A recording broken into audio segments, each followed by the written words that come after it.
A Rádio Amintas conta com o apoio da Hidraju e Hidráulica e direção da escola.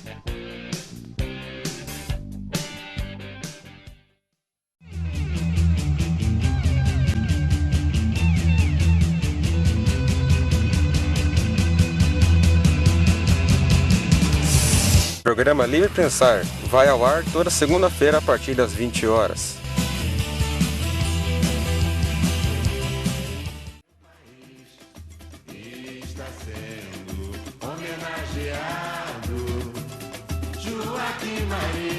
Machado de Assis, romancista consagrado, nascido em 1839, lá no Morro do Livramento, a sua lembrança nos comove, seu nome jamais cairá no esquecimento.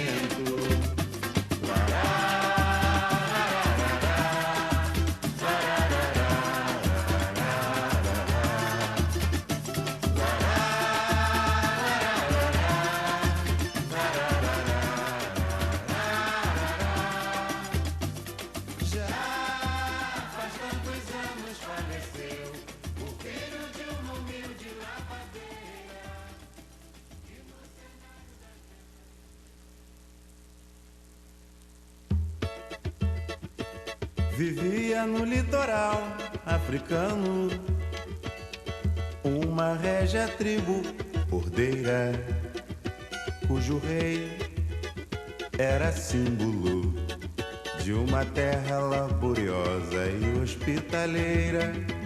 Um dia essa tranquilidade sucumbiu quando os portugueses invadiram, capturando homens para fazê-los escravos no Brasil. Na viagem agonizante houve gritos alucinantes, lamentos de dor. Oh, oh, oh. Adeus, Baobá.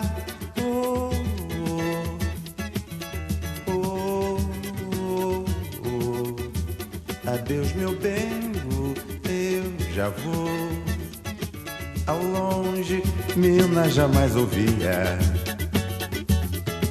quando o rei mais confiante jurou a sua gente que um dia os libertaria, chegando ao Rio de Janeiro, no mercado de escravos. Um rico fidalgo os comprou, para Vila Rica os levou.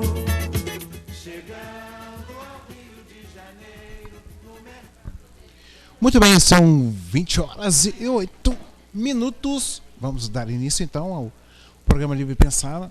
Como vocês já estão acostumados, ele vai ao ar toda segunda-feira a partir das 20 horas. Hoje a gente sempre chega um pouquinho atrasado, sempre acontece uma coisinha ou outra, mas faz parte aí do processo, tá certo? Já está conosco também o nosso mediador convidado, o professor Tiago. Daqui a pouco mais ele vai dar as boas-vindas, tá certo? Então, vamos dar início ao programa Livre Pensar. Eu sou o professor Paulo Dias, sejam bem-vindos. Hoje, dia 29 de fevereiro de 2016, segunda-feira, é com muita alegria que vamos realizar o segundo programa. Na segunda passada, dia 22 de fevereiro, esteve conosco a poeta mineira Líria Porto, dando início às nossas atividades do programa Livre Pensar, sempre a partir das 20 horas. Agora, vocês podem nos acompanhar pelo site www.radioamintas.com.br, que está sendo desenvolvido pelo André Garcia Silva, e os que nos acompanham pelo MixLR, www.mixlr.com/rádio-amintas. Gostaria de comunicar a todos que durante o ano de 2016, a Rádio Amintas debaterá o tema norteador que é o Brasil e o mito da paz dominante. Este se justifica pela necessidade de refletir de maneira crítica sobre os conflitos que perpassam a história do país, pois a manutenção do mito impede uma ação mais efetiva no sentido de lidar com nossas tensões internas, exemplificada nos seguintes dados. No Brasil, os homicídios são a principal causa de morte de jovens. Atinge principalmente negros, moradores da periferia e de áreas metropolitanas dos centros urbanos. O mapa da violência no país mostra também que, de 2002 a 2012, o número de homicídios de jovens brancos caiu 32,3% e o de negros aumentou 32,4%. A Comissão Parlamentar de Inquérito sobre a Violência contra Jovens Negros e Pobres demonstrou a elevada vitimização dessa faixa da população com base em dados do Mapa da Violência de 2014. 56.337 pessoas vítimas de homicídio no país em 2012. 30.072 eram jovens de 15 a 29 anos. Deste total, 23.160 mil, isto é, 77%, eram negros, considerada a soma de pretos e pardos. De fevereiro a dezembro, totalizarão 40 programas, que serão divididos 20 no primeiro semestre e mais 20 no segundo semestre. Esta temática norteará nossas discussões nesse ano. E hoje, dia 29 de fevereiro, vamos abordar a escola que queremos e pensar até que ponto ela tem reforçado ou desconstruído a ideia do mito da paz. Para mediar nosso bate-papo, contamos com a presença do professor Tiago Moreira, licenciado em Física pela Universidade Federal do Paraná e atualmente trabalha no Colégio Estadual Paulo Leminski. Para realizar o programa de hoje, durante a Semana Pedagógica, entrevistamos alguns professores que falaram a respeito do tema desta noite. Foram eles o professor Valdacir José Ramão, do Colégio Arnaldo, o professor Guilherme Frederico, da Faculdade Dr. Leocádio José Correia, Curitiba, o professor doutorando Edson Rezende, pesquisador do Núcleo de Estudos e Pesquisas sobre o Ensino de Filosofia, NESEF, e o professor Leandro, de Filosofia do Colégio Arnaldo. O professor Dr. Rui Valese, do Colégio Estadual Arnaldo Busato, a professora Jusilene, do Colégio Amintas, e o professor Ângelo Mortella, chefe do núcleo, atende a 14 municípios da área norte de Curitiba, Adrianópolis, Almirante Tamandaré, Bocaiúva do Sul, Campina Grande do Sul, Cerro Azul, Campo Magro, Colombo, Doutor Ulisses, Itaperuçu, Pinhais, Piraquara, Rio Branco do Sul, Quatro Barras e Tunas do Paraná. Lembrando que todas essas entrevistas dessa noite, as que forem ao ar e as que por conta do tempo não for possível, elas estarão no site da rádio, www.radioamintas.com.br. Está começando o programa Livre Pensar. Rádio Amintas. Rádio Amintas. Rádio Amintas. Rádio Amintas. Rádio Amintas. Rádio Amintas. Rádio Amintas. Rádio Amintas.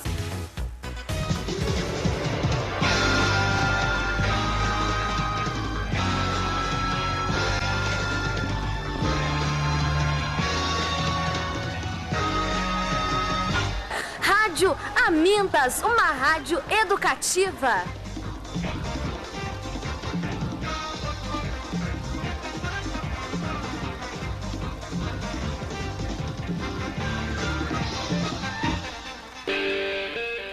A Rádio Amintas conta com o apoio da Hidraju e Hidráulica e direção da escola.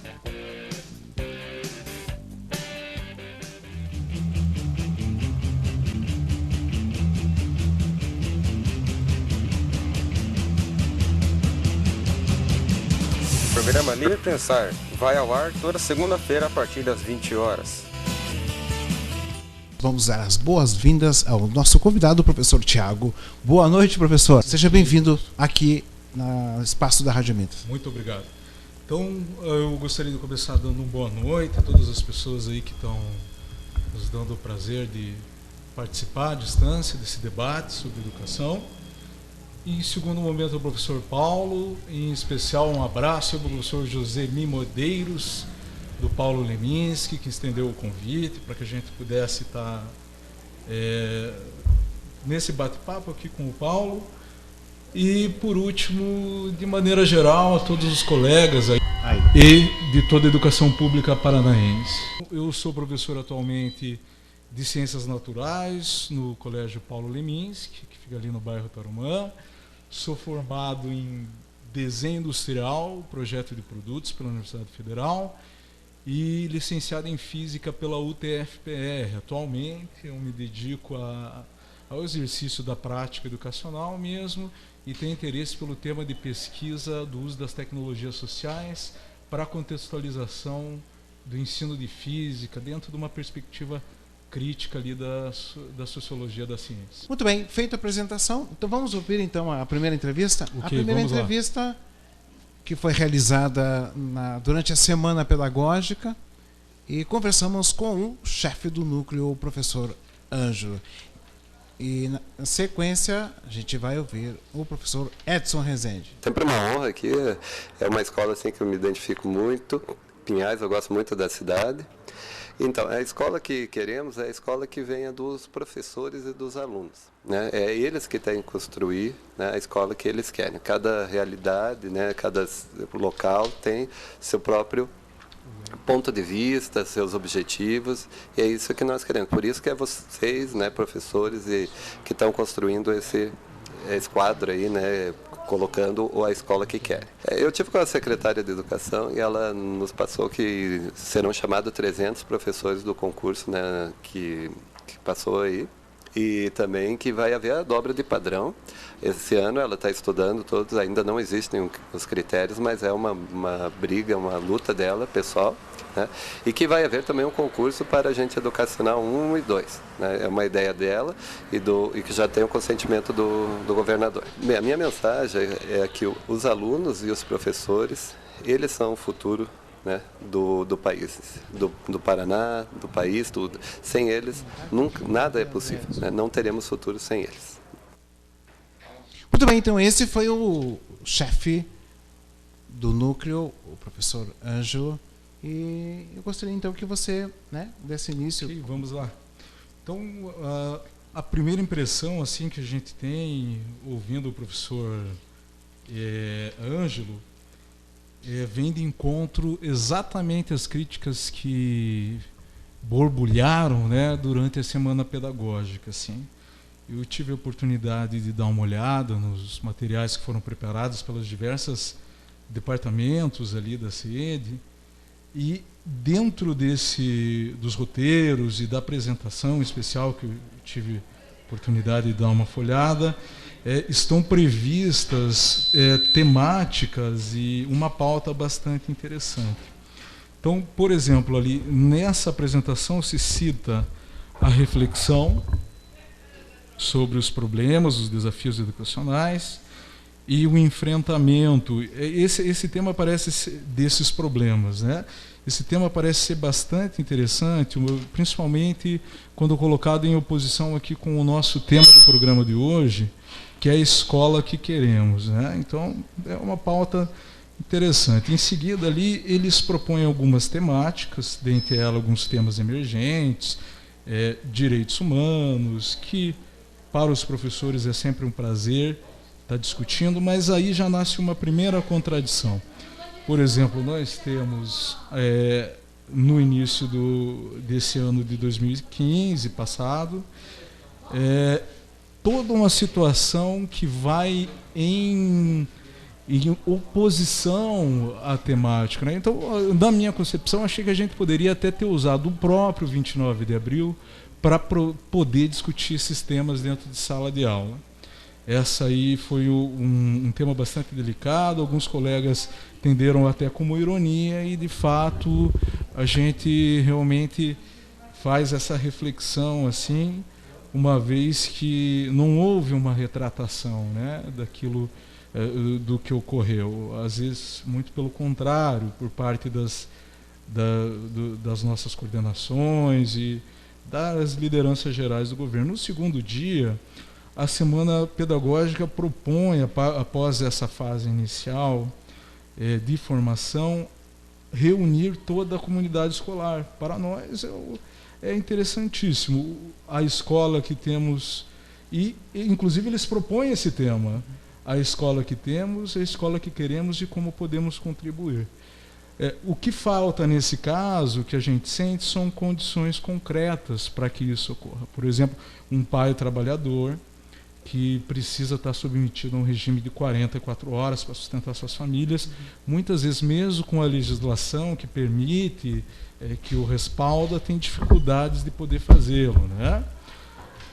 No terceiro dia, a CED propõe para a gente a discussão específica com as disciplinas. Também é um momento interessante que a gente pode estar aproveitando para debater. E a seguir, durante esse processo, ela propõe a análise da Base Nacional Curricular, que está em discussão atualmente. Muito embora, mais uma vez, a pauta seja interessante, a gente vê mais uma vez esse comportamento de não sei se eu posso usar essa palavra, mas uma certa omissão, porque ao mesmo tempo que há anos já nós somos cobrados por ter dinâmicas diferenciadas, usar os recursos tecnológicos, não se assanha uma educação crítica ainda, mas se assanha alguns modismos da educação pós-moderna, no momento de formação de professores. E apontando-os como os deficientes, né? Isso. Então, no momento de formação de professores, o que a gente vê? Aqueles que deveriam ser responsáveis por dar o exemplo de como seria essa educação idealizada, que muitas vezes vem dos órgãos gestores, fazem justamente ao contrário. Se propõe que se faça uma leitura de um texto coletivo, se entregue algumas considerações do grupo sem o devido aprofundamento. Esse é um ponto essencial. Na parte da formação dos professores, de agentes educacionais, a gente sente uma certa temeridade da Secretaria de Educação, porque ao mesmo tempo que se pautam alguns temas que são interessantes e poderiam ser melhorados, assim, aprofundados, também se omite de exercer esse papel na escola. Particularmente, dentro dos ambientes que eu fui, eu senti que esse papel estava sendo delegado às direções das escolas sede. Então, poxa vida, será que de fato a tarefa do diretor e da coordenação pedagógica da escola é fazer a formação de todo um coletivo de professores? Será que esses órgãos que se declaram autores desses roteiros não precisam assumir esses roteiros, enfrentar a classe diante um momento de formação com maturidade filosófica, científica?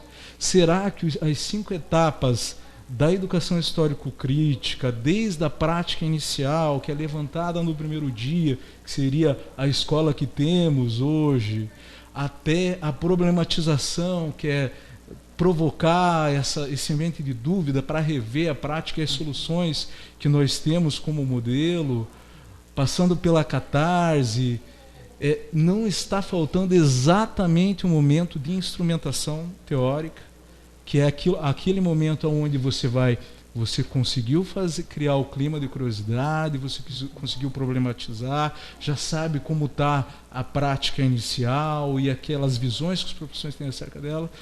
Na minha opinião, está faltando fazer esse enfrentamento. Eu acho que a CED precisa assumir o seu papel enquanto formadora de educadores e se colocar nessa posição. Não, nós vamos fazer esse enfrentamento. Nesse ponto, a gente nota um item bem interessante que está dentro da fala do professor Ângelo, que eu estendo essa crítica sempre com todo respeito.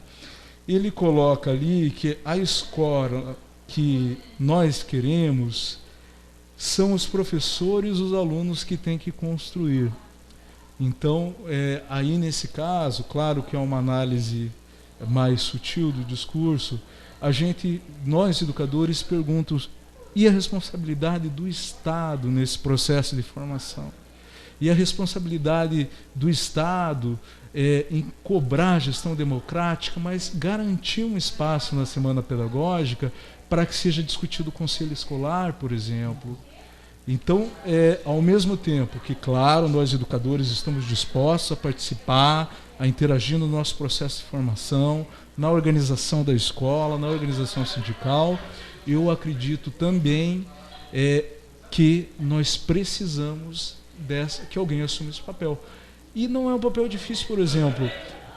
Uma coisa que eu me questiono seria na capacidade do governo estadual poder articular esse papel junto com as IES. Aonde estão as instituições de ensino superior e a capacidade do Estado articular essa demanda dentro do chão das escolas básicas. Nós queremos esses pesquisadores, a gente tem a nossa prática, o nosso conhecimento que é teórico, a empiria que ocorre todos os dias na sala de aula, mas nós queremos enriquecê-los, nós queremos que essa prática seja instrumentada com debates que sejam aprofundados. Muito bem, esse é o professor Tiago, lá do Colégio Paulo Leminski. Um abraço para o professor Josemir, que indicou, que é uma alegria, uma honra receber aqui. E eu acho que você é muito feliz nos seus comentários, né? Obrigado, Paulo. E agora, vamos então ouvir um pouco da fala do professor Edson Rezende. Isso. Beleza? Vamos ouvir então agora o nosso doutor. Vamos lá.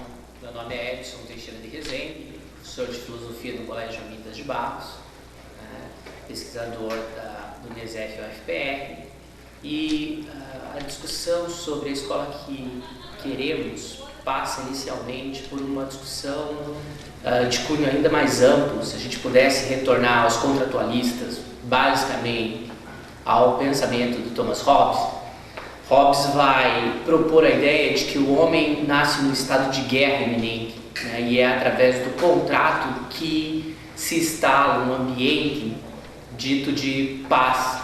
Né? Então a paz, ou a ideia do homem como um sujeito bom, ela é fruto de um contrato social. Quando a gente pensa isso na escola que queremos, né, é interessantíssimo a gente poder ressaltar a noção de que essa escola ela seria capaz de dar conta de todos os conflitos da sociedade? A princípio nós temos claro que não, porque a escola é só uma instituição dentre tantas outras. Isso não quer dizer que ela não possa contribuir com o surgimento, com a instalação de uma nova sociedade. Então acho que a primeira grande coisa que temos que ter claro é que sociedade queremos.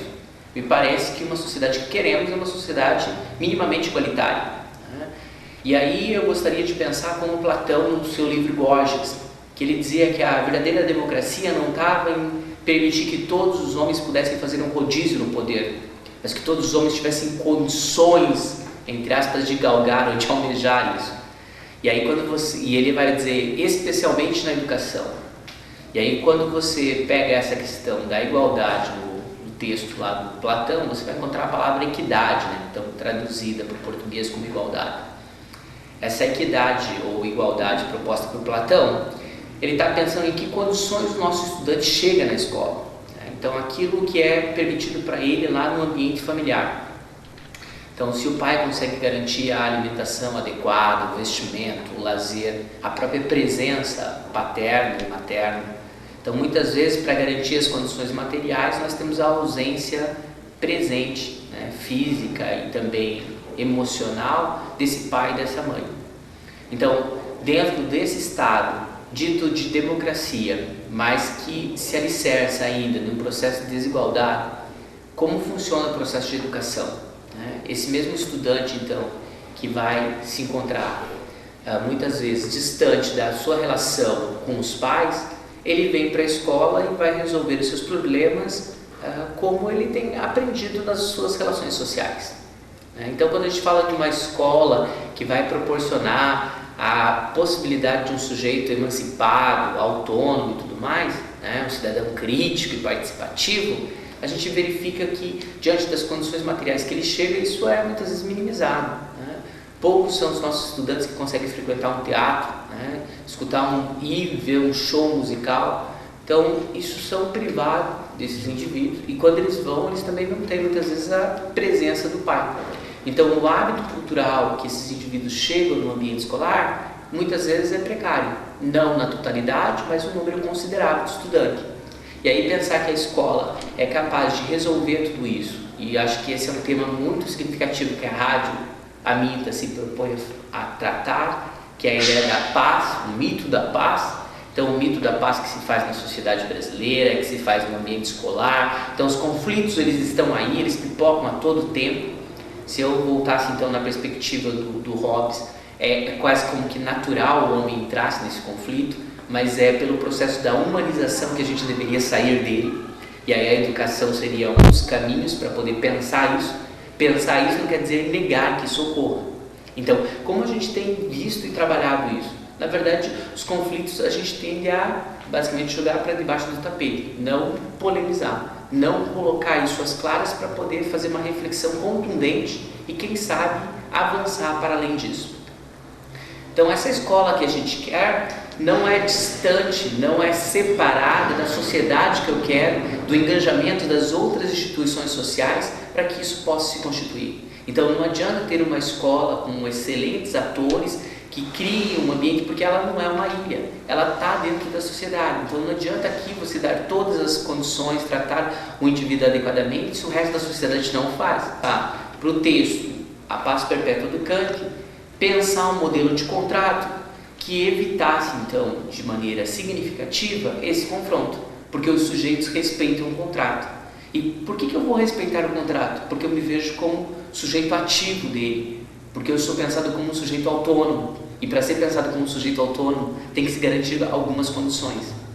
Então, para que o indivíduo possa ser autônomo, o que ele precisa para se governar? O que ele precisa para poder se autopensar? Isso é permitido no ambiente familiar? Se criam essas condições? E daí no ambiente escolar, nós iríamos aprofundar isso. Como a gente verifica na fala do professor Mário Sérgio Cortella, o processo de escolarização contribui para a educação que se inicia. E não necessariamente o processo da escolarização consegue dar conta de todo o processo educativo, porque não é essa a finalidade.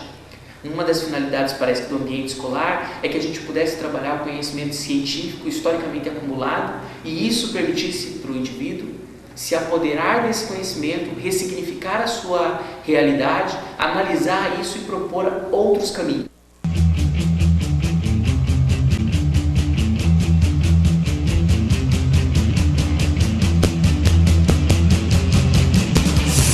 Programa Livre Pensar vai ao ar toda segunda-feira a partir das 20 horas.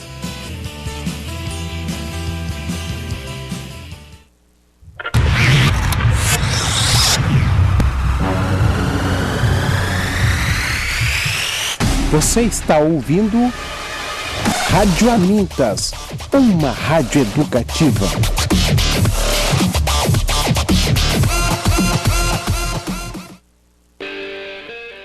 A Rádio Amintas conta com o apoio da Hidraju e Hidráulica e direção da escola. Muito bem, são 20 horas e 34 minutos, então nós acabamos de ouvir a participação do professor Edson Rezende, pesquisador e professor aqui do Colégio Amintas e pesquisador do INESEF, que fez a sua abordagem a respeito da escola que queremos, que é o tema que nós estamos abordando hoje, com várias falas, com vários pontos de vista, né, abordagens diferenciadas.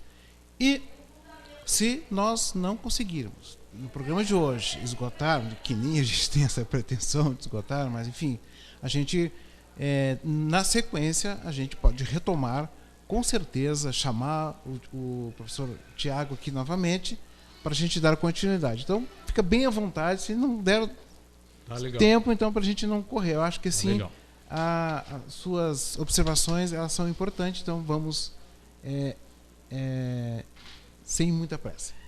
A respeito da fala do professor Edson Rezende. Bom, primeiro de tudo eu gostaria de cumprimentar o Edson, né, por ser um doutorando que permanece na escola pública. Eu acho que a comunidade acadêmica como um todo precisa dessas pessoas que não se omitem do papel ou da busca constante que temos de se tornarem intelectuais orgânicos mesmo, que não se negligenciam a trabalhar na sua própria comunidade, visando sempre a sua transformação. Assim. Isso é interessante para superar esses vícios da academia que a gente vê, né? A ciência não é uma entidade neutra, ela também tem interesses, há também afrontas dentro do próprio ambiente científico, que às vezes a gente encontra, como a chamada reforma neoliberal das universidades. Então é um prazer assim estar em contato com uma fala de um colega que optou, que fez essa escolha de estar aqui na escola pública, no palco da sua comunidade, mobilizando os conhecimentos científicos que adquiriu. Tá. O que eu achei chave, Paulo, na fala do Edson, é um termo que nos é bastante caro, principalmente no que diz respeito ao tema inicial que você trouxe, que é o mito da paz. Ele evoca o termo equidade. Nós teríamos a igualdade, que seria aquela visão pasteurizada, né? Que todos são exatamente iguais, e que é usada como discurso, às vezes até para amenizar. Convence, né? Convence. E nós temos o termo equidade, que é tratar o diferente enquanto diferente. Claro que essas diferenças muitas vezes não são diferenças naturais, são diferenças socialmente construídas. Então, esse é um primeiro ponto interessante que eu acho que você chama para a gente, que é a escola que nós queremos não naturaliza essas diferenças. A escola que nós queremos desmistifica essa pax social, como se todos fossem iguais. Espera aí, nós somos todos iguais enquanto seres humanos, mas nós estamos sendo tratados por uma sociedade que tem determinadas hegemonias que sim nos trata de forma diferente, e isso não é esse ano, essa década, nem esse século. É um processo histórico, né? Que depois, na fala do colega Leandro, acho que a gente pode tentar resgatar também. Na sequência a gente já vai. Isto. Então, voltando à equidade, né, que é a questão tratar o diferente enquanto diferente, eu acho que o que é mais rico na equidade, no que diz respeito aos mitos da paz, é que a equidade é um conceito, uma ideia, uma categoria que ela parte do princípio de reconhecer a diferença. Então, esse reconhecimento, peraí, não é tão pacífico assim, ele já é um passo interessante. Até porque, quando, por exemplo, você vai pegar os dados da Oxfam e ver que 1% da população mundial que concentra a metade da riqueza do mundo e os outros 99%. Pelo amor de Deus, a gente está falando de 1% da população com a metade da riqueza do mundo e os outros 99% dividindo a outra metade, o mesmo valor. Quando você pega dados da UFSCar, por exemplo, e você vê que a polícia de São Paulo, em média, mata em suas ações 3 vezes mais negros do que brancos.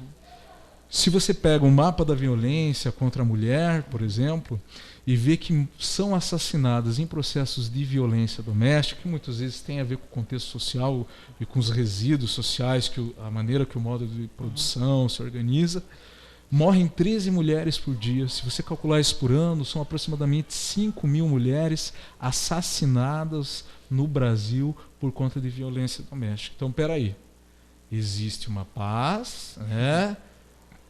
Da maneira que está sendo colocado.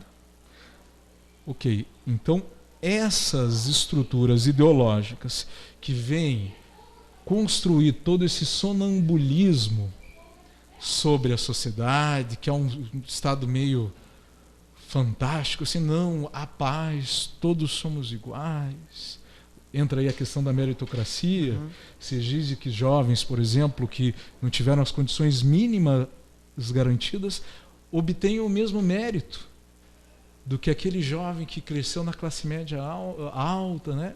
Então, essas são questões assim que a ideologia acaba mascarando, que nos levam à reflexão. Como é que um jovem que passou fome, que a neurociência vai dizer que pode ter até mesmo os mecanismos, as estruturas cerebrais comprometidas pela questão nutricional, vai poder competir com um jovem que teve toda a assistência, assim, com as mesmas condições e atinge o mesmo mérito, que ele está apto a competir.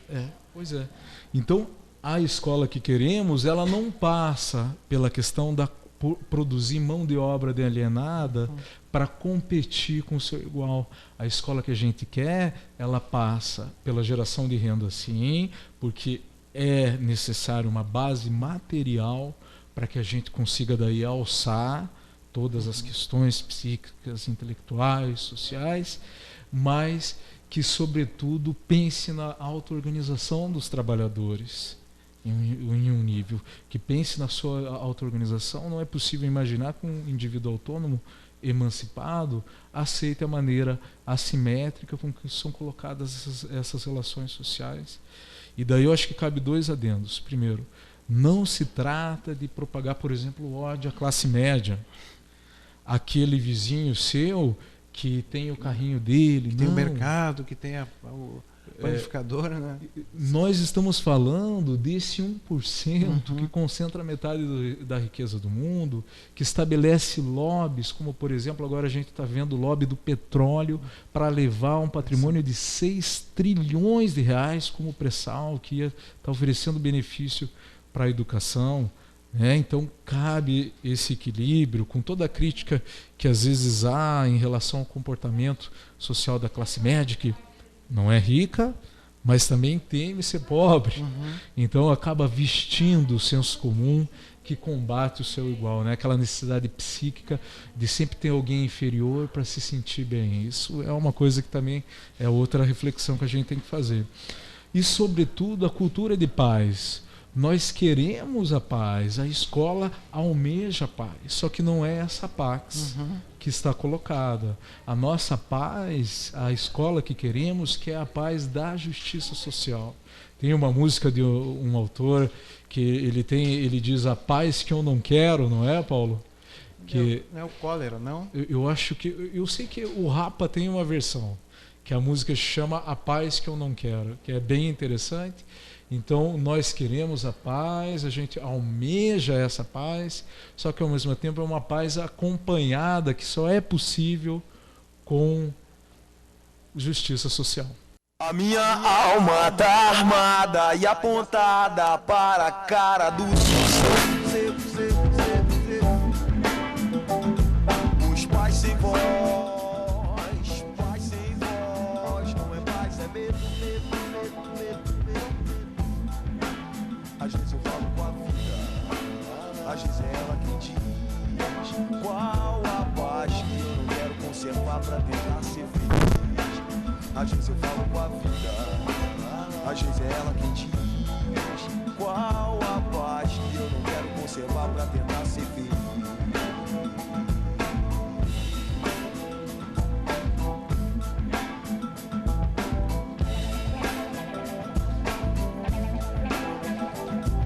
A minha alma tá armada e apontada para a cara do sucesso. Os pais sem voz, pais sem voz, não é paz, é medo, medo, medo. Às vezes eu falo com a vida, às vezes é ela quem diz qual a paz que eu não quero conservar pra tentar ser feliz. Às vezes eu falo com a vida, às vezes é ela quem diz qual a paz que eu não quero conservar pra tentar ser feliz.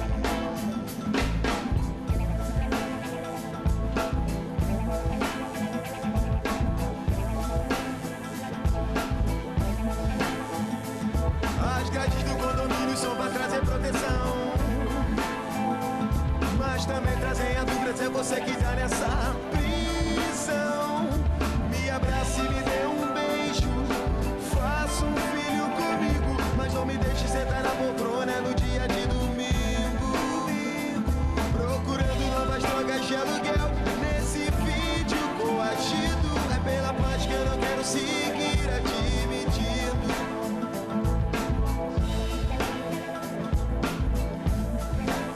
Às vezes eu falo com a vida,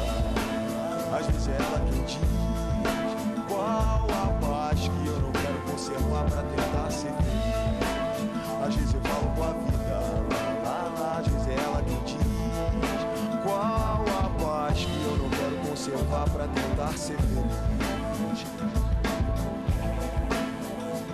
As grades do condomínio são pra trazer proteção, mas também trazem a dúvida se é você que tá nessa prisão. Me abraça e me dê um beijo, faça um filho comigo, mas não me deixe sentar na poltrona no dia de domingo, procurando novas drogas de aluguel nesse vídeo coagido. É pela paz que eu não quero seguir admitindo. Tem a ver com a sugestão que o professor Thiago Moreira está trazendo aqui, que é do Rapa, A Paz Que Eu Não Quero. Eu já coloquei na playlist das músicas aí que a gente vai rodar na sequência. Vamos ouvir, portanto, aqui agora vamos ouvir o professor Leandro. Vamos achar aqui. O homem tem esse problema, né? Consegue falar. É um problema crônico. Vamos ouvir então o professor Leandro lá do Colégio Arnaldo Busato. Filosofia, História e Ensino Religioso. Quero falar um pouquinho sobre a questão da cultura da paz, do mito da cultura da paz, já que vai ser discutido em grande parte nesse ano 2016. Bom, para começo de conversa, penso assim que essa ideia da paz, ela é transmitida ideologicamente, está tudo bonitinho, mas na prática, se a gente for ver desde a colonização do Brasil, ela já ocorreu de uma forma não pacífica, né? Haviam índios, haviam pessoas vivendo aqui. Inclusive muitas delas foram dizimadas. Hoje ainda resta uma população, né, desse pessoal ainda no Brasil, resistindo. Na sequência tivemos a própria escravização do Brasil, no Brasil. Muitos africanos foram trazidos para o Brasil e tratados de uma forma desumana. Acabou-se, entre aspas, a escravidão, mas ela só mudou de roupagem. Hoje existe uma outra forma, mais sutil, uma forma muito difícil de se identificar, pelo menos para a mente da maioria das pessoas que acreditam que tudo que enxergam, tudo aquilo que enxergam, que ouvem, acreditam isso como realidade. E a realidade é algo que pode ser construída historicamente. E essa construção foi mostrada assim, que existe essa paz, mas que na prática ainda existe essa luta de classes muito forte. Desde a questão de pessoas boas querendo fazer coisas boas pela humanidade, e de pessoas ruins também, com pensamentos, né, que não são pensamentos que têm uma moralidade boa, tanto na política, tanto nas empresas, enfim. Se a gente for ver, a luta de classes ainda existe. E a escola, ela pode sim propiciar um espaço para essa discussão, para esse enriquecimento, para essa evolução intelectual, espiritual, intelectual das pessoas, né? No entanto, o que ocorre com o espaço da escola pública, esse sucateamento já tem esse princípio de não deixar ela crescer. Vamos deixar encher de mato ali para que não vinguem as plantas boas ali. E é isso que a gente precisa fazer, né? Fazer essa mudança nesse espaço público, né? Para que a gente consiga desenvolver uma transformação um pouquinho mais saudável para a gente, né? Muito bem, então esse foi o professor Leandro, professor de Filosofia do Colégio Arnaldo Busato. Muito legal. Queria, então, para nós começarmos, mandar uma saudação ao Leandro, dizer que é um prazer aí estar dialogando com ele, mesmo que à distância. E está na escuta aqui, viu? De forma assíncrona. Um abraço, Leandro. Então, o Leandro, ele traz para a gente um conceito que é bem interessante, que é a luta de classes. Meu Deus do céu, o que é isso? Então, eu já vi, por exemplo, colegas, vizinhos, dizendo que luta de classes é o ódio de classes promovido por determinado partido em relação aos mais ricos. Ou se não, eu vi já até dos alunos dizendo que luta de classes seria uma briga entre duas turmas. Não. Essas são ideias, brincadeiras que a gente faz, E são ideias que são advindas do senso comum. A escola é um espaço para os conhecimentos elaborados, sejam ele o conhecimento artístico, o conhecimento filosófico, o conhecimento científico. Então, nós recebemos o senso comum na escola. Esse é um passo da escola que nós queremos. Mas nós temos o dever de opô-lo criticamente. A superficialidade do qual é típica do senso comum não é algo que deva sobreviver na escola.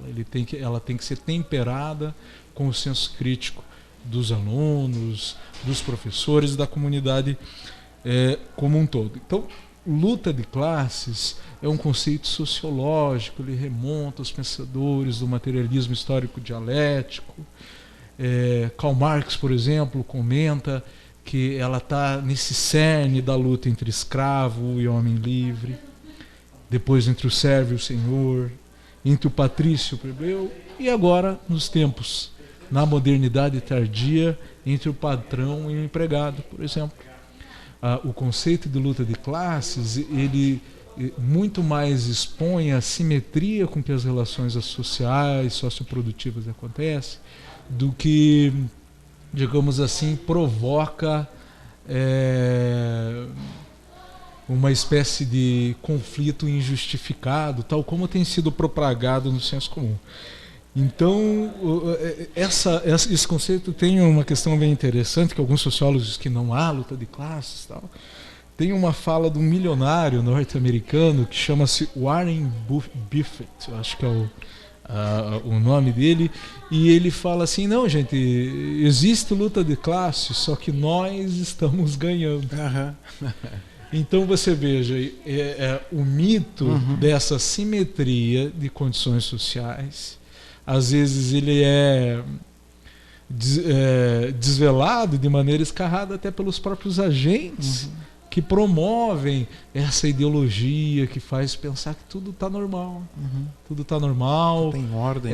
As desigualdades são normais, são coisas naturais. Não, existem processos sociais e custosos. O investimento que se faz em publicidade, por exemplo, para você crer que você precisa de um carro zero, de tênis de marca para ser um ser humano aceitado, é absurdo, é na ordem de milhões, bilhões de dólares, assim. E os que não têm você desqualifica, né, porque ele não possui, né, esses símbolos. Né? Exato, esse processo ele constrói essa ideia, né, de que existe necessariamente uma condição econômica e símbolos fetiches que são atrelados à indústria publicitária para que você seja uma pessoa aceitada, seja uma pessoa legal, né? Então isso aí é um dos pontos, eu acho, Paulo, que a escola que queremos tem que combater. Nós temos que retirar esse véu, né?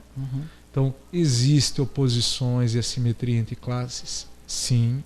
O professor Leandro muito bem nos lembrou. Não há aqui uma apologia à violência, por exemplo, mas há sim uma necessidade de um olhar crítico sobre o que está acontecendo e da ação por mudanças para que a gente possa transformar a sociedade.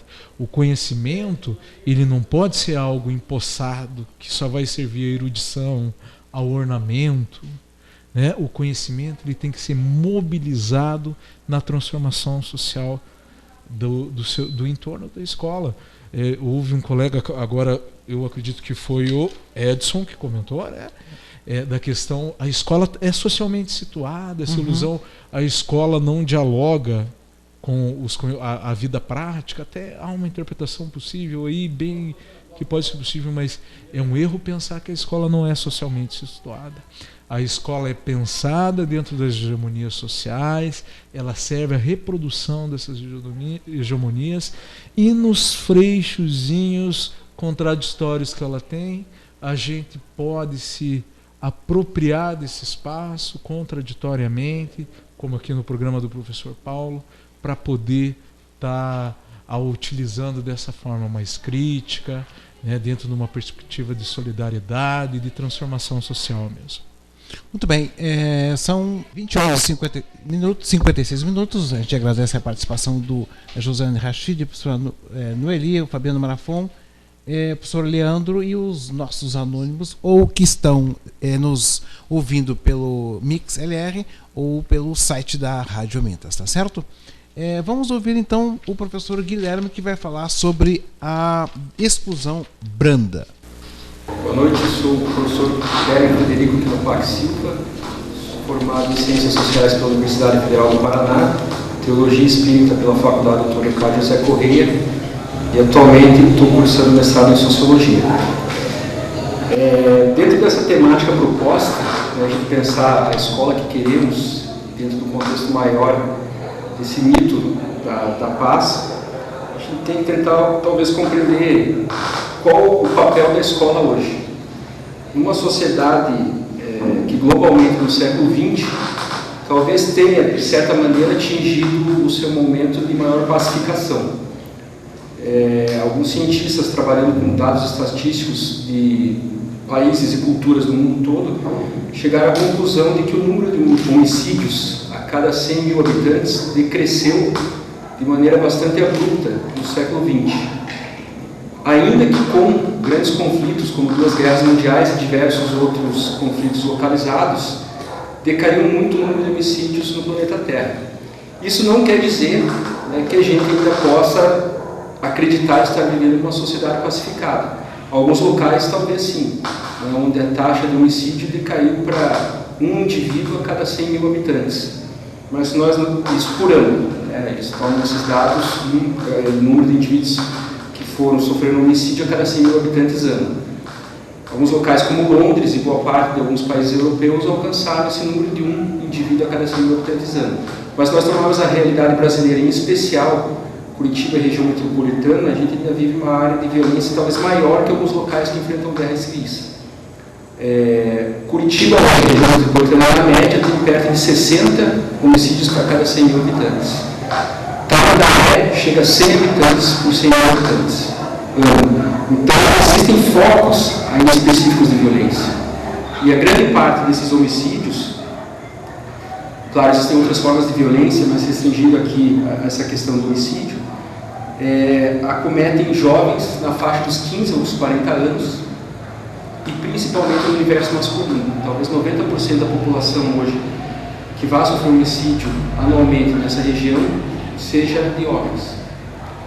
E a gente pensa que uma boa parte dessas pessoas estão evadidas da escola, isso contribui, a violência contribui muito para a evasão escolar, contribui muito para o índice também da própria violência, para a busca alternativa, às vezes de uma forma de remuneração do lar, que a pessoa não escolarizada diminui bastante a sua possibilidade de ingresso no ambiente profissional e com isso faz com que ela procure atividades marginais, as atividades que levam a um foco de violência maior. E, no entanto, a gente nunca viu um momento tão grande como no século XX, no processo de escolarização, tantas pessoas tendo acesso às escolas e, ao mesmo tempo, a gente tendo essa falta de oportunidades, começo do século XXI. Então, dentro dessa proposta de pensar o que a escola pode oferecer, a gente talvez devesse pensar primeiro o que ela então não tem cumprido na sua função. E dentro dessa temática que eu proponho a questão da discussão que a sociologia traz, em especial através do Bourdieu, que é a questão do processo da exclusão branda, que a escola hoje tem, de alguma maneira, contribuído para esse processo. Para a gente pensar o conceito da exclusão branda, a gente tem que imaginar ele direto em relação com o conceito de uma exclusão brutal, uma exclusão radical, que é o que acontecia com a maior parte da população brasileira no início do século XX. Se a gente for ver nesse período, a maior parte da sociedade brasileira, das camadas mais populares, eles abandonavam a escola muito cedo. Era esse processo de exclusão bruta. Eles tinham um período muito curto, um ciclo muito curto de escolaridade, porque eles abandonavam a escola porque eles não se sentiam pertencentes ao universo escolar. As condições familiares não criavam uma predisposição para que eles se adaptassem ao universo escolar. O universo escolar exigia questões que às vezes eles não tinham criado dentro de casa. Autonomia de pensamento, estímulo pedagógico, formas de disciplina, formas de controle do tempo. Essas pessoas tinham a urgência da vida material, né, tinham que de alguma maneira trabalhar muito cedo, e a escola não era vista como uma prioridade por boa parte das famílias brasileiras. Então as pessoas estudavam o básico para atender a expectativa do processo de industrialização, ali a partir do governo de Getúlio Vargas, né, quando a gente tem as leis orgânicas, e você tem uma ênfase muito grande no ensino tecnicista, né, que infelizmente também descontribui um pouco para a educação, mas as pessoas têm uma formação o mínimo possível para trabalharem com manuais, né, para trabalharem dentro da fábrica com ensino técnico. Então o processo de exclusão é brutal porque poucas pessoas, uma porcentagem mínima da população, chega ao segundo grau. E sempre tem que ser feito um processo obrigatório de abandono, ou de que essas pessoas abandonem. Elas abandonam simplesmente porque elas não se sentem aptas ao ambiente escolar. Porque o professor em sala de aula trabalha sem reconhecer a história de vida desses alunos, e ele enfatiza mais o conteúdo, e essas pessoas acabam se sentindo incapazes diante do conteúdo a ser trabalhado. E aí elas abandonam a escola porque não vem na escola um meio de alternativa de saída para uma vida melhor. E a escola está tão só interessada em fazer certificação, né, para garantir aqueles diplomados que tenham condições no mercado de trabalho. E é evidente que quem tem condições de chegar à altura do título escolar é aqueles nos quais as famílias investem pedagogicamente.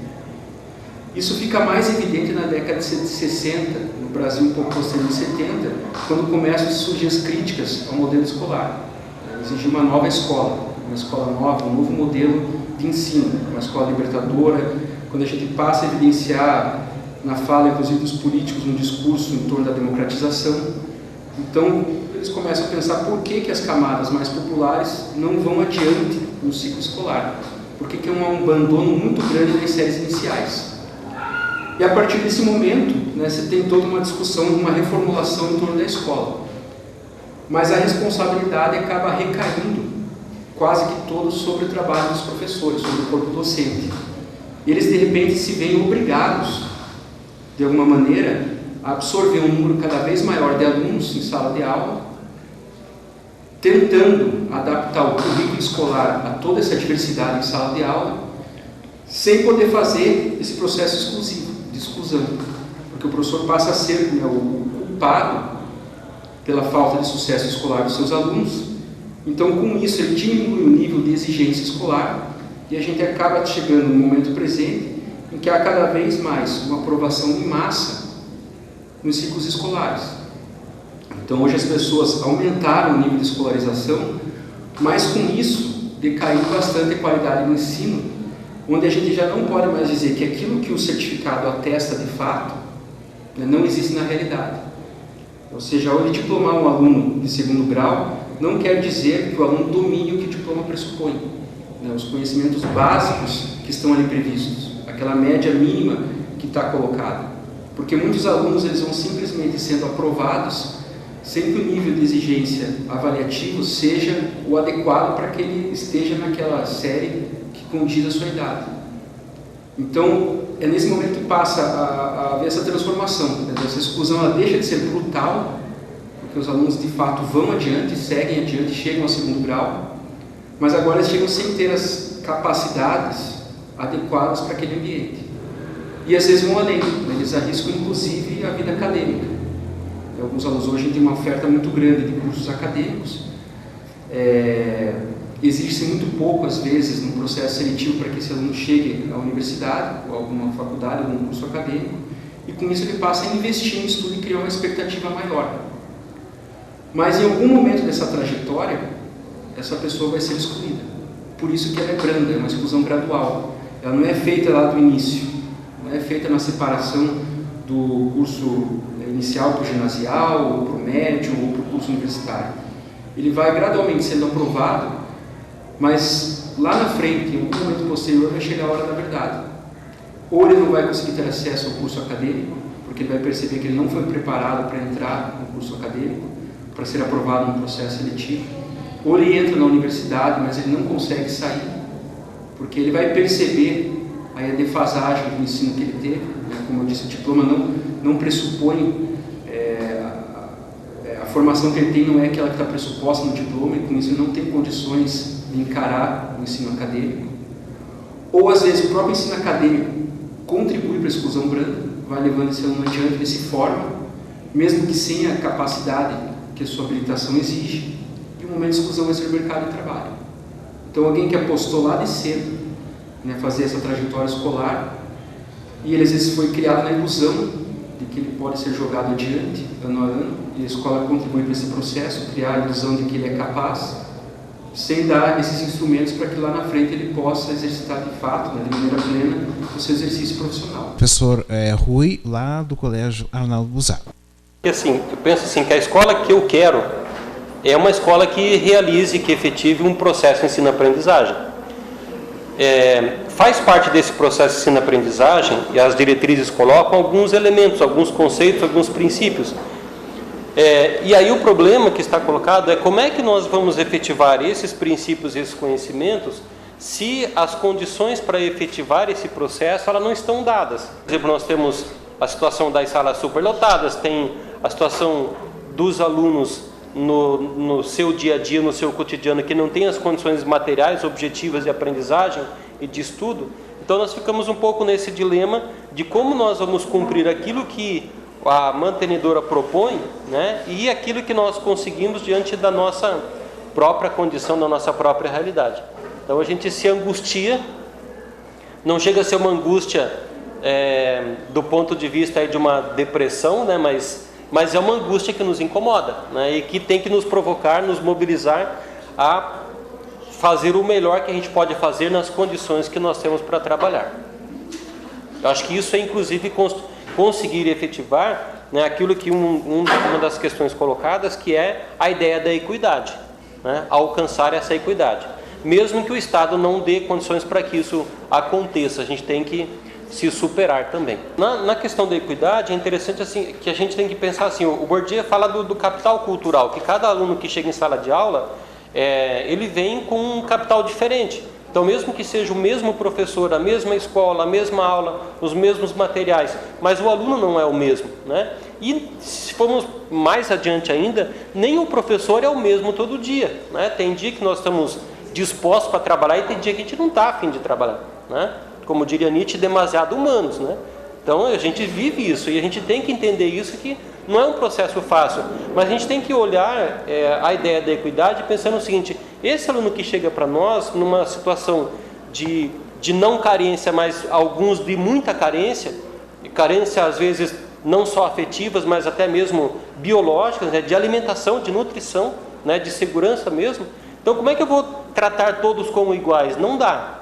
É claro que daí também tem que saber o limite de eu pensar o seguinte: até que ponto eu posso me envolver com essa situação do aluno e esquecer que nesse momento eu estou estabelecendo uma relação profissional, que não deixa de ser humana por causa disso, mas ela é antes de tudo uma relação profissional. Então eu tenho que entender, né, essas diferenças, essas particularidades, né, aquilo que incomoda o meu aluno, mas para isso também eu preciso conhecer esse aluno, que não é uma coisa fácil, né? Alguns alunos, digamos assim, se revelam para nós mais facilmente, outros não, né? Tem alguns alunos que às vezes a gente vai descobrir ele no final do ano, né?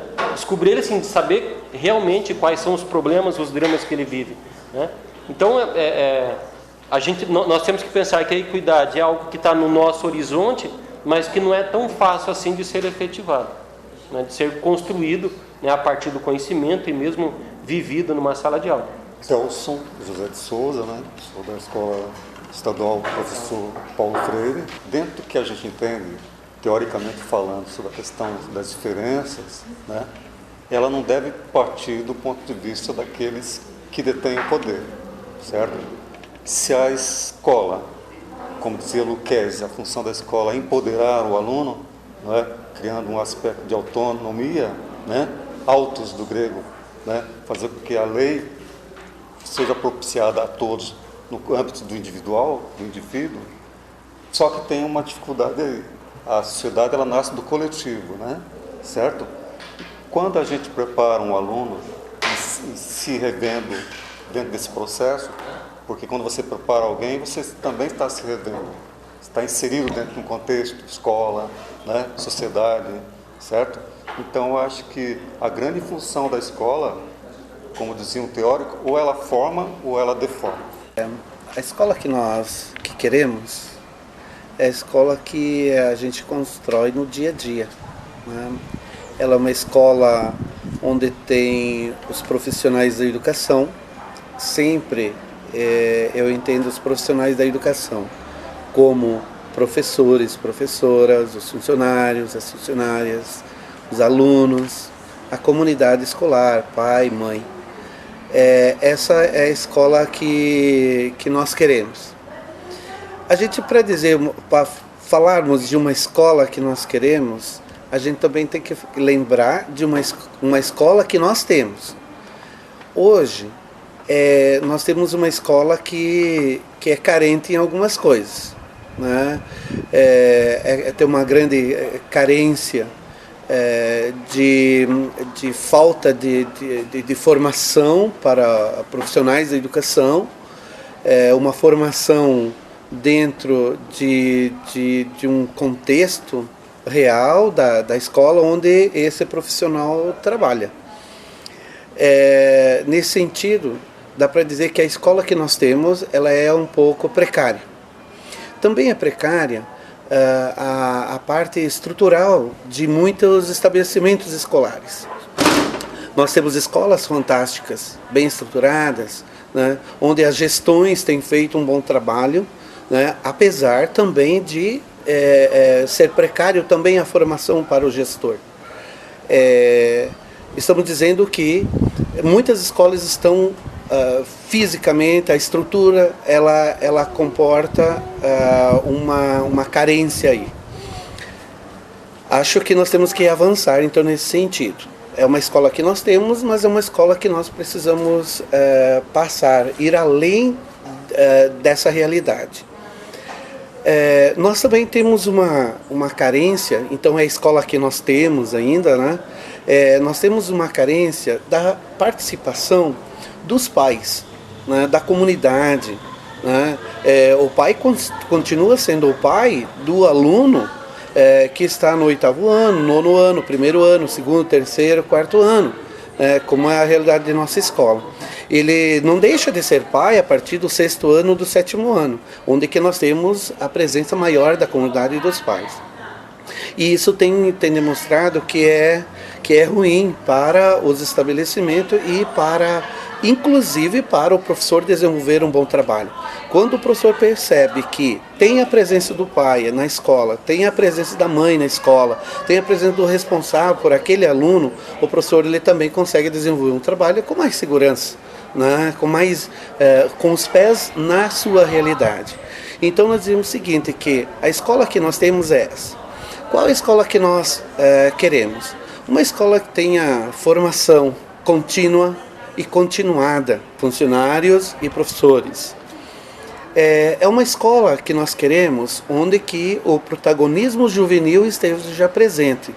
Mas esse protagonismo ele se faz só com a participação do estudante, mas também da família como um todo, né? Nós queremos uma escola onde que os esforços do professor, das gestões, não se calque somente na questão física, estrutural da escola, mas que também tenha tempo para pensar pedagogicamente esse espaço.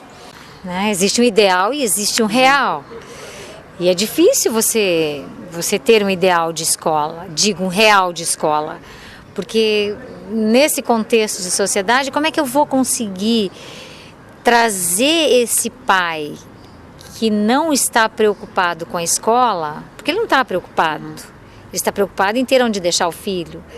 Como é que eu faço com isso, né? Então eu não vou dar conta disso. E eu dou conta do meu conhecimento, de como eu trato o aluno em sala e o meu conhecimento científico, mas eu não dou conta do pai e da mãe, como ele trata lá na casa dele. Se ele organiza, se ele tem momentos de estudo com o filho, se ele tem rotina, isso não existe. Então, não é sabido por nós e a gente também não tem uma pesquisa para isso, né? Para pensar em toda essa trajetória educacional, eu diria para você assim... a escola, o ideal e o real, né? Que eu bato muito nisso, o ideal e o real. Não existe uma escola ideal, porque são várias realidades. Esse é o ponto que eu queria chegar. São várias realidades, vai depender do local que está, dessa comunidade, como ela é, do interesse do aluno, então vai depender. Então, se eu trabalho numa escola de elite, que é o que eu trabalhei já, eu vou ter um grupo de aluno ideal, né? Que eles têm o material, eles estão ali porque a família incentiva e porque aquele jovem, o pai sonha por ele. Então, quando o pai sonha pelo filho, é muito mais fácil. Agora, se eu tenho uma escola dentro de um centro de privação de liberdade, eu não tenho um pai que sonha mais pelo filho, porque o filho foi pro limite, o filho já matou, o filho roubou, o filho violentou. Então, quem que vai sonhar por ele, né? Então, são pontos completamente diferentes. Talvez o que falta para a escola é pensar nessas diferenças. Quem é? Então, assim, aqui, como que é essa comunidade? Foi o que nós abordamos ali. Então, essa família não tem que vir mais? Não deveríamos ter algumas pesquisas científicas para ver o que essa família pensa da escola? Por que a família não participa? Né? Por que ela não olha a tarefa de casa? Por que ela não questiona algumas coisas? Por que ela é omissa? Por que o aluno é que tem que me falar que não tem caderno? Eu acredito assim, que o professor ele tem 2 papéis a desempenhar. Conhecimento científico e domínio de turma. Né? Domínio de turma por quê? Naqueles 50 minutos, aqueles 40 e tantos jovens estão sob seu domínio, né? Sob a sua orientação, sob a sua organização. Então o professor precisa ter isso. Conhecimento científico, porque ele tem que ser o conhecedor da área. Então eu não posso vacilar no meu conhecimento. Eu sou da área de português, então meu aluno precisa, ele tem que entender que eu conheço e tirar as dúvidas e eu orientá-lo. Né? Agora, o pai e a família, a mãe, eles precisam dar o básico, que não é o professor que vai fazer isso. Então, o aluno não trouxe material escolar, quem que tem essa responsabilidade? O professor? Não. Né? É a família. Então, esses detalhes é que faltam. Então, nós incorporamos a responsabilidade que não é nossa. Né? Investir na educação, nós investimos. O rapaz vai lá com AIDS. E aí fala pro médico, doutor, eu estou com AIDS, né? Você pediu o exame e eu constatei que eu tenho AIDS. E o médico vai se desesperar porque ele não orientou corretamente, ele vai buscar meios para modificar? Não, não é papel dele. Então acho que o professor, ele saiu do papel central dele como conhecedor, né? Como dominador da área científica e que ele tem o domínio mesmo daquele grupo que está ali com ele, para ser fazer a função de família, que não cabe a ele, né? Não cabe a ele. Porque nós somos sujeitos frios em relação àquele jovem que chega. Você não sabe nada dele. Quem são os pais, onde ele mora. Nós não temos tudo isso, nós não temos vínculos afetivos. Acredito que a escola está muito melhor. Ela já foi pior. Ela já está muito melhor por conta mesmo desse desenvolvimento dos profissionais que buscaram capacitações fora, né? Então, quando eu fiz o meu mestrado, eu fiz parceria com a PUC, recebi bolsa para pesquisa, mas eu fiz fora, né? Em nenhum momento o governo do estado me apoiou nisso. E em seguida o governo lançou o PDE e eu fiz o PDE porque o governo não aceitava o meu mestrado, então eu tive que fazer o PDE. Né, que corroborou de alguma forma, né, mas é claro que o meu conhecimento veio de uma pesquisa mais autônoma. Então já foi melhor, mas a escola já foi pior.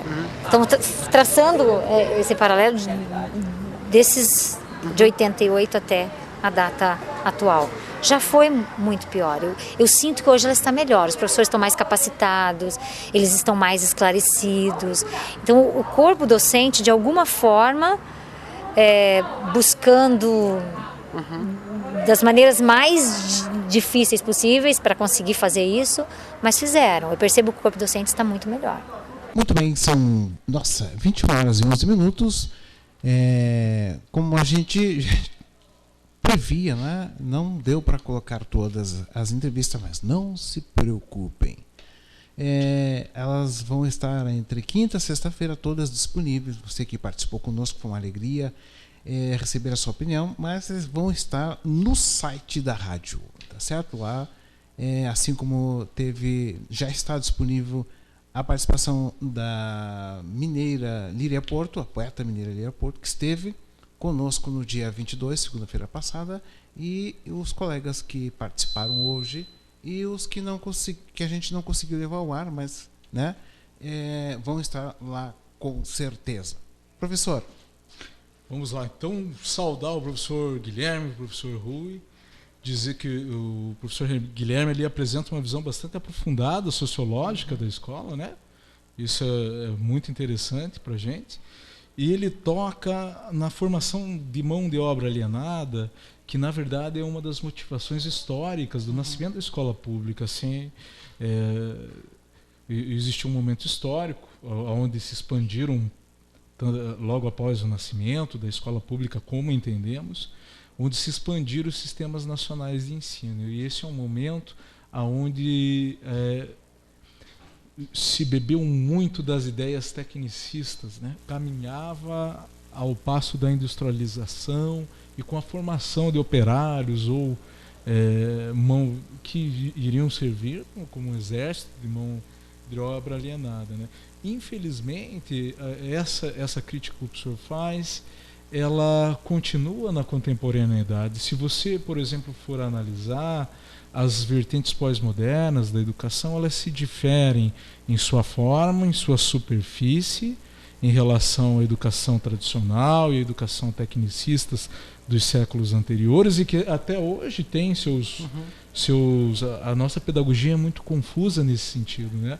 Ao mesmo tempo que nós não velamos a educação tecnicista e a educação tradicional, a educação pós-moderna também não é implementada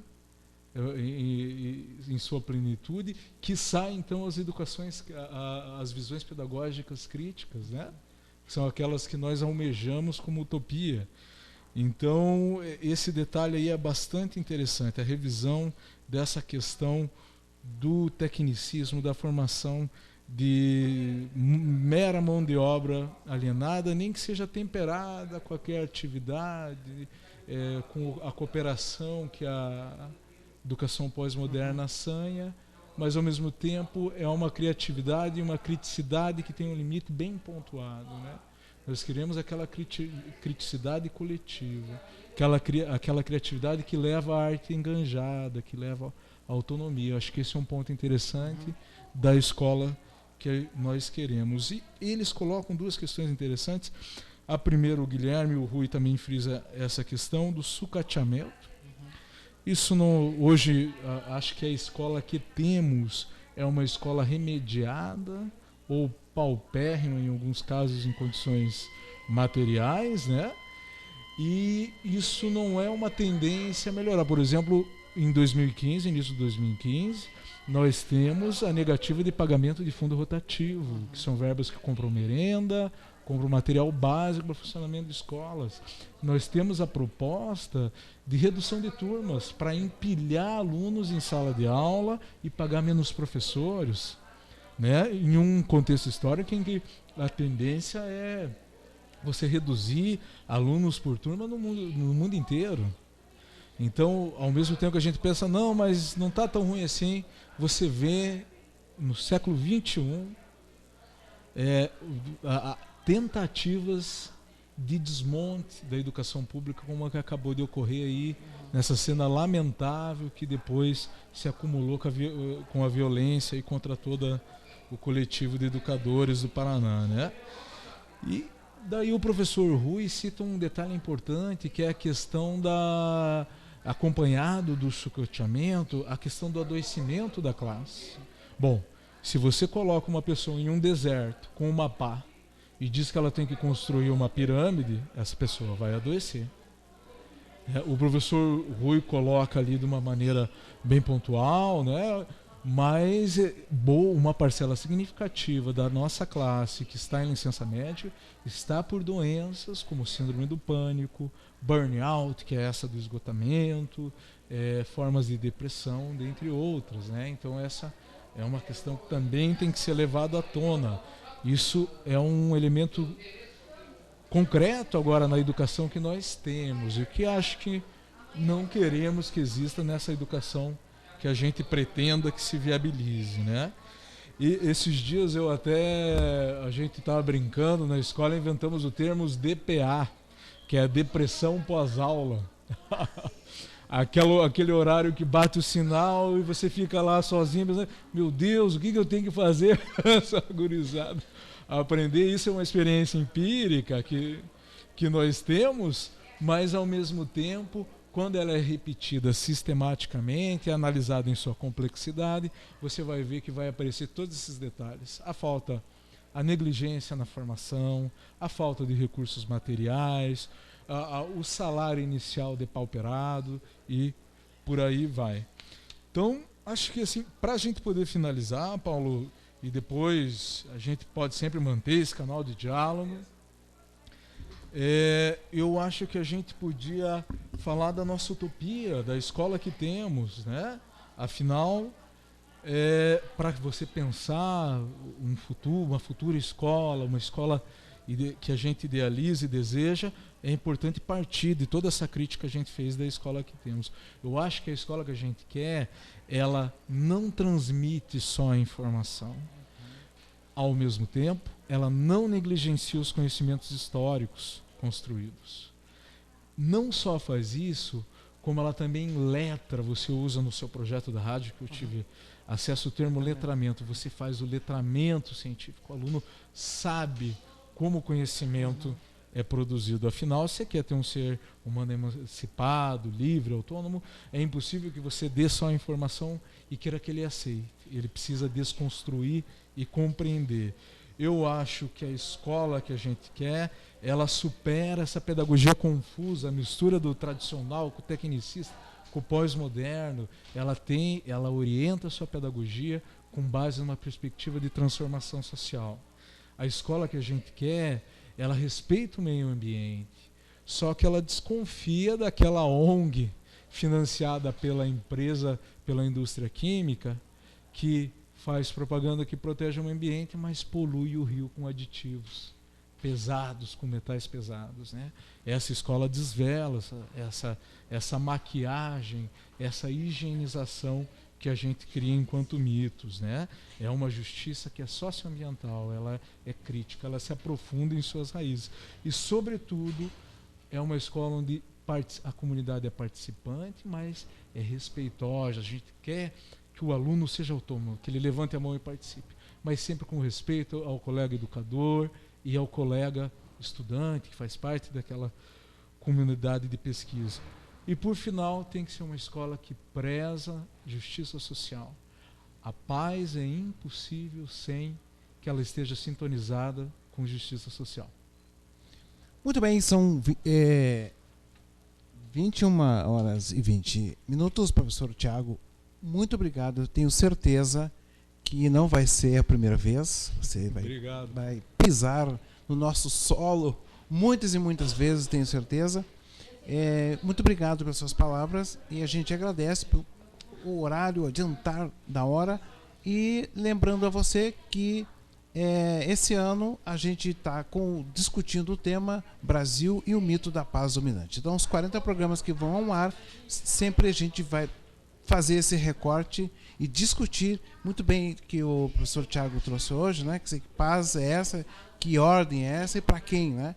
Então, é um pouco por aí que a gente vai seguir o ano de 2016. Eu queria só agradecer a oportunidade, Paulo, dizer que são projetos assim, né? A gente cria aqui dentro das condições que são viáveis e luta sempre por condições melhores, que conseguem dar voz para os professores, sabe? Esses espaços de diálogo é muito interessante. Tem o professor Lucas Bueno também, que nos convida às vezes para conversar.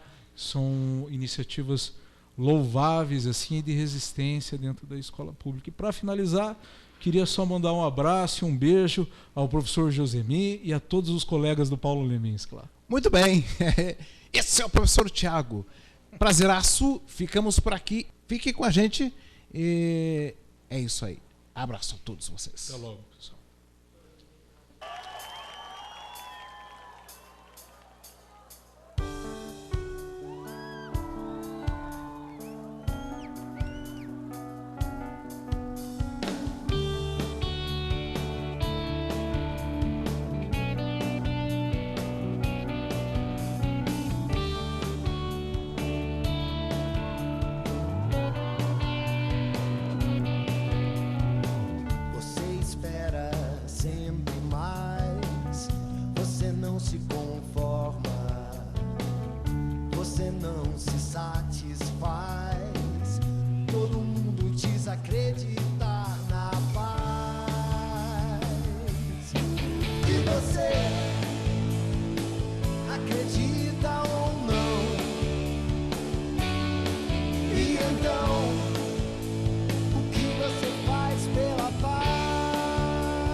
você faz.